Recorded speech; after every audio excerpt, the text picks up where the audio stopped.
सभी गीता प्रेमी साधकों को सादर प्रणाम के साथ जय श्री कृष्ण। भगवान श्लोक क्रमांक 18 में कर्मों के तत्व को जानने वाले मनुष्य की प्रशंसा करते हैं। ओम श्री परमात्मने नमः। श्री भगवानुवाच कर्मण्य कर्मयः पश्येद कर्मणि च कर्मयः स बुद्धिमान् मनुष्य स युक्तः कृष्ण कर्मकृत्। अर्थात भगवान बोले, जो मनुष्य कर्म में अकर्म में देखता है, जो मनुष्य कर्म में अकर्म देखता है और जो अकर्म में कर्म देखता है, वह मनुष्यों में बुद्धिमान है, वह योगी है और संपूर्ण कर्मों को करने वाला यानी कि कृतकृत्य है। अभी उसकी व्याख्या स्वामी रामसुखदास जी ने जो साधक संजीवनी ने समझाई है वो हम देखें। कर्मणीय कर्म यह पश्येत। कर्म में अकर्म देखने का तात्पर्य है कर्म करते हुए अथवा न करते हुए उससे निर्लिप्त रहना, अर्थात अपने लिए कोई भी प्रवृत्ति या निवृत्ति न करना। अमुक कर्म मैं करता हूँ, इस कर्म का अमुक फल मुझे मिलेगा, ऐसा भाव रखकर कर्म करने से ही मनुष्य कर्मों से बंधता है। प्रत्येक कर्म का आरंभ और अंत होता है, इसलिए उसका फल भी आरंभ और अंत होने वाला होता है।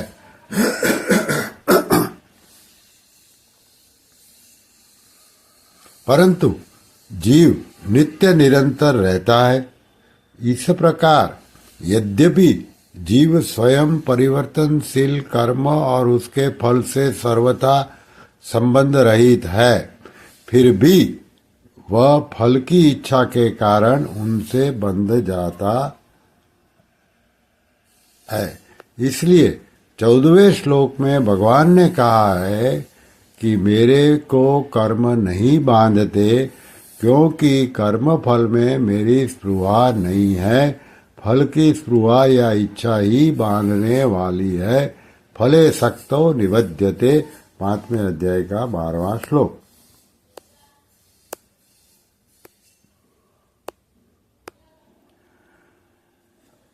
फल की इच्छा न रखने से नया राग उत्पन्न नहीं होता और दूसरों के हित के लिए कर्म करने से पुराना राग नष्ट हो जाता है। इस प्रकार राग रूप बंधन न रहने से साधक सर्वथा वितराग हो जाता है। वितराग होने से सब कर्म अकर्म हो जाते हैं।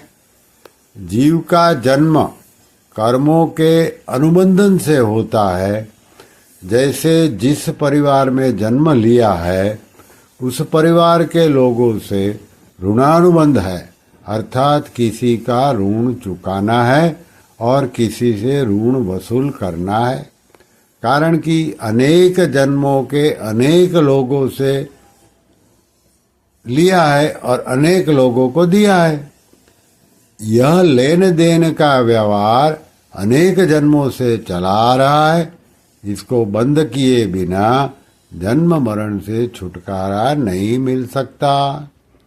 इसको बंद करने का उपाय है आगे से लेना बंद कर दे, अर्थात अपने अधिकार का त्याग कर दे और हमारे पर जिनका अधिकार है उनकी सेवा करनी आरंभ कर दे। इस प्रकार नया ऋण ले नहीं लिया और पुराना ऋण दूसरे के लिए कर्म करके चुका दे तो ऋणानुबंध लेने देने का व्यवहार समाप्त हो जाएगा, अर्थात जन्म मरण बंद हो जाएगा। गीता के 4थे अध्याय के 23वें श्लोक में ये कहा। जैसे कोई दुकानदार अपनी दुकान उठाना चाहता है तो वह दो काम करेगा। पहला, जिसको देना है उसको दे देगा, और दूसरा, जिससे लेना है वह ले लेगा अथवा छोड़ देगा। ऐसा करने से उसकी दुकान उठ जाएगी। अगर वह यह विचार रखेगा कि जो लेना है वह सबका सब ले लूं, तो दुकान उठेगी नहीं। कारण कि जब तक वह लेने की इच्छा से वस्तुएं देता रहेगा तब तक दुकान चलती ही रहेगी, उठेगी नहीं। अपने लिए कुछ भी न करने और न चाहने से असंगता स्वतः प्राप्त हो जाती है। कारण कि करण यानी कि शरीर, इंद्रिया, मन, बुद्धि, प्राण और उपकरण यानी कि कर्म करने में उपयोगी सामग्री संसार के हैं और संसार की सेवा में लगाने के लिए ही मिले हैं, अपने लिए नहीं। इसलिए संपूर्ण कर्तव्य कर्म, सेवा, भजन, जप, ध्यान, समाधि भी केवल संसार के हित के लिए ही करने से कर्मों का प्रवाह संसार की ओर चला जाता है और साधक स्वयं असंग निर्लिप्त रह जाता है। यही कर्म में अकर्म देखना है। जब तक प्रकृति के साथ संबंध है तब तक कर्म करना अथवा न करना दोनों ही कर्म है। इसलिए कर्म करने अथवा न करने दोनों ही अवस्थाओं में कर्मयोगी को निर्लिप्त रहना चाहिए। कर्म करने में निर्लिप्त रहने का तात्पर्य है कर्म करने से हमें अच्छा फल मिलेगा, हमें लाभ होगा, हमारी सिद्धि होगी, लोग हमें अच्छा मानेंगे, इस लोक में और परलोक में भोग मिलेंगे। इस प्रकार की किसी भी इच्छा का न होना। ऐसे ही कर्म न करने में निर्लिप्त रहने का तात्पर्य है कर्मों का त्याग करने से हमें मान, आदर, भोग, शरीर का आराम आदि मिलेंगे। इस प्रकार की किंचित मात्र भी इच्छा का न होना। दुख समझकर एवं शारीरिक क्लेश के भय से कर्म न करना राजस त्याग है और मोह, आलस्य, प्रमाद के कारण कर्म न करना तामस त्याग है। ये दोनों ही त्याग सर्वथा त्याज्य हैं। इसके सिवाय कर्म न करना यदि अपनी विलक्षण स्थिति के लिए है, समाधि का सुख भोगने के लिए है, जीवन मुक्ति का आनंद के लिए है, तो इस त्याग से भी प्रकृति का संबंध विच्छेद नहीं होता। कारण कि जब तक कर्म न करने से संबंध है तब तक प्रकृति से संबंध बना रहता है। प्रकृति से सर्वथा संबंध विच्छेद होने पर कर्मयोगी कर्म करने और न करने इन दोनों अवस्थाओं में ज्यों का त्यों निर्लिप्त रहता है। अकर्मणि च कर्मयः, अकर्म में कर्म देखने का तात्पर्य है निर्लिप्त रहते हुए कर्म करना अथवा न करना। भाव है कि कर्म करते समय अथवा न करते समय भी नित्य निरंतर निर्लिप्त रहे। संसार में कोई कार्य करने के लिए प्रवृत्त होता है तो कोई उसके सामने प्रवृत्ति करना और निवृत्ति न करना दोनों आती है। किसी कार्य में प्रवृत्ति होती है और किसी कार्य में निवृत्ति होती है, परंतु कर्मयोगी की प्रवृत्ति और निवृत्ति दोनों निर्लिप्तता पूर्वक और केवल संसार के हित के लिए होती हैं। प्रवृत्ति और निवृत्ति दोनों से ही उसका कोई प्रयोजन नहीं होता। नैव तस्य कृतेनार्थो ना कृते नेह कश्चन, गीता के 3 अध्याय का 18वां श्लोक। यदि प्रयोजन होता है तो वह कर्मयोगी नहीं है, प्रत्युत कर्मी है। साधक जब तक प्रकृति से अपना संबंध मानता है तब तक वह कर्म करने से अपनी सांसारिक उन्नति मानता है और न करने से अपनी पारमार्थिक उन्नति मानता है। परंतु वास्तव में प्रवृत्ति और निवृत्ति दोनों ही प्रवृत्ति है, क्योंकि दोनों में ही प्रकृति के साथ संबंध रहता है। जैसे चलना फिरना, खाना पीना आदि स्थूल शरीर की प्रक्रिया है, ऐसे ही एकांत में बैठ रहना, चिंतन करना, ध्यान लगाना सूक्ष्म शरीर की क्रियाएं और समाधि लगाना कारण शरीर की क्रियाएं हैं। इसलिए निर्लिप्त रहते हुए ही लोक संग्रहार्थ कर्तव्य कर्म करना है। यही अकर्म में कर्म है। इसी का दूसरे अध्याय के 48वें श्लोक में योगस्थः कुरु कर्माणि, योग अर्थात समता में स्थित होकर कर्म कर पदों से कहा गया है। सांसारिक प्रवृत्ति और निवृत्ति दोनों कर्म है। प्रवृत्ति अथवा निवृत्ति करते हुए निर्लिप्त रहना और निर्लिप्त रहते हुए ही प्रवृत्ति अथवा निवृत्ति करना, इस प्रकार प्रवृत्ति और निवृत्ति दोनों में सर्वथा निर्लिप्त रहना योग है। इसी को कर्मयोग कहते हैं। तो यहाँ शंका हो सकती है कि कर्म करते हुए अथवा न करते हुए निर्लिप्त रहना और निर्लिप्त रहते हुए कर्म करना अथवा न करना, इन दोनों में अकर्म अर्थात एक निर्लिप्तता ही मुख्य हुई।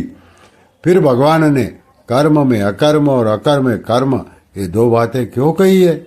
इसका समाधान ये है कि कर्म में अकर्म और अकर्म में कर्म, इन दोनों में एक निर्लिप्तता सार होते हुए भी पहले यानी कि कर्म में अकर्म में कर्म करते हुए अथवा न करते हुए दोनों अवस्थाओं में रहने वाली निर्लिप्तता की मुख्यता है, और दूसरे यानी कि अकर्म में कर्म में निर्लिप्त रहते हुए कर्म करने अथवा न करने की मुख्यता है। तात्पर्य है कि निर्लिप्तता अपने लिए और कर्म संसार के लिए हैं, क्योंकि निर्लिप्तता का संबंध स्व यानी कि स्वरूप के साथ और कर्म करने अथवा न करने का संबंध पर यानी कि शरीर संसार के साथ है। इसलिए निर्लिप्तता स्वधर्म और कर्म करना अथवा न करना परधर्म है। इस दोनों का विभाग सर्वथा अलग अलग बताने के लिए ही भगवान ने उपयुक्त दो बातें कही हैं। कर्म में अकर्म और अकर्म में कर्म, ये दोनों बातें कर्म योग की हैं, जिनका तात्पर्य यह है कि प्रकृति से तो सर्वथा संबंध विच्छेद हो जाए, अर्थात करने अथवा न करने से अपना कोई प्रयोजन न रहे, और लोक संग्रह के लिए कर्मों को करना अथवा न करना हो।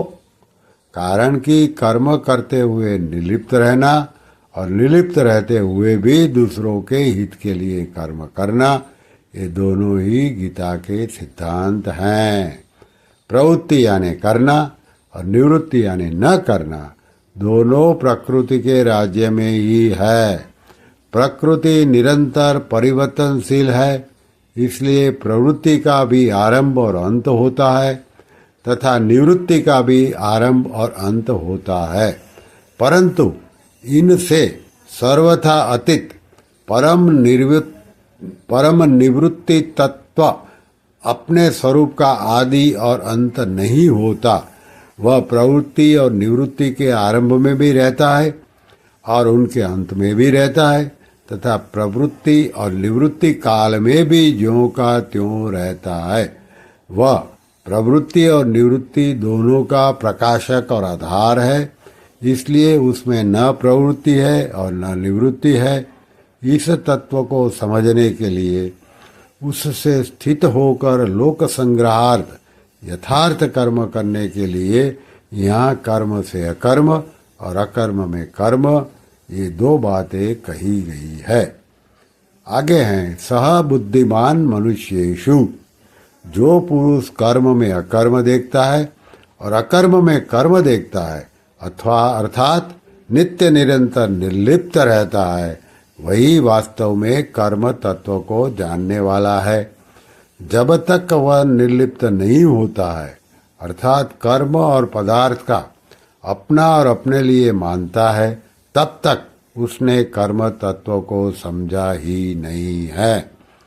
परमात्मा को जानने के लिए स्वयं को परमात्मा से अभिन्नता का अनुभव करना होता है और संसार को जानने के लिए स्वयं को संसार यानी कि क्रिया और पदार्थ से सर्वथा भिन्नता का अनुभव करना होता है। कारण कि वास्तव में हम स्वरूप से परमात्मा से अभिन्न और संसार से भिन्न हैं। इसलिए कर्मों से अलग होकर अर्थात निर्लिप्त होकर ही कर्म तत्व को जान सकते हैं।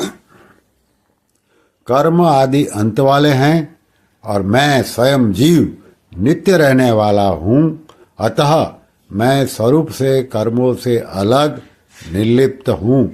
इस वास्तविकता का अनुभव करना ही जानना है। वास्तविकता की तह में बैठे बिना जानना हो ही कैसे सकता है। जैसे काजल की कोठरी में प्रवेश करके भी काजल से सर्वथा निर्लिप्त रहना साधारण बुद्धिमान का काम नहीं है, ऐसे ही संपूर्ण कर्तव्य कर्म को करते हुए भी कर्मों से सर्वथा निर्लिप्त रहना साधारण बुद्धिमान के वश का काम नहीं है। इसलिए भगवान ऐसे कर्मयोगी को मनुष्यों में बुद्धिमान कहते हैं। 18वें अध्याय के 10वें श्लोक में भी भगवान ने उसे मेघावी कहा है। अभी 17वें श्लोक में भगवान ने कर्म, अकर्म और विकर्म तीन का तत्व समझने के लिए कहा था। यहाँ मनुष्येषु बुद्धिमान पद लेकर भगवान मानो यह बताते हैं कि जिसने कर्म में अकर्म और अकर्म में कर्म तत्व को जान लिया है, उसने सब कुछ जान लिया है, अर्थात वह ज्ञातव्य हो गया है। सहयुक्तः कर्मयोगी सिद्धि असिद्धि में सम रहता है। कर्म का फल मिले या न मिले, उसमें कभी विषमता नहीं आती, क्योंकि उसने फलेच्छा का सर्वथा त्याग कर दिया है। समता का नाम योग है। यह नित्य निरंतर समता में स्थित है, इसलिए वह योगी है। प्राणी मात्र का परमात्मा से स्वतः सिद्ध नित्य योग है, परंतु मनुष्य ने संसार से अपना संबंध मान लिया, इसी से वह उस नित्य योग को भूल गया। तात्पर्य यह है कि जड़ के साथ अपना संबंध मानना ही परमात्मा के साथ अपने नित्य संबंध को भूलना। कर्मयोगी फलेच्छा, ममता और आसक्ति का त्याग करके केवल दूसरों के लिए ही कर्तव्य कर्म करता है, जिससे उसका जड़ से माना हुआ संबंध टूट जाता है और उसे परमात्मा से स्वतः सिद्ध नित्य योग की अनुभूति हो जाती है। इसलिए उसे योगी कहा जाया गया है। आगे है युक्तः।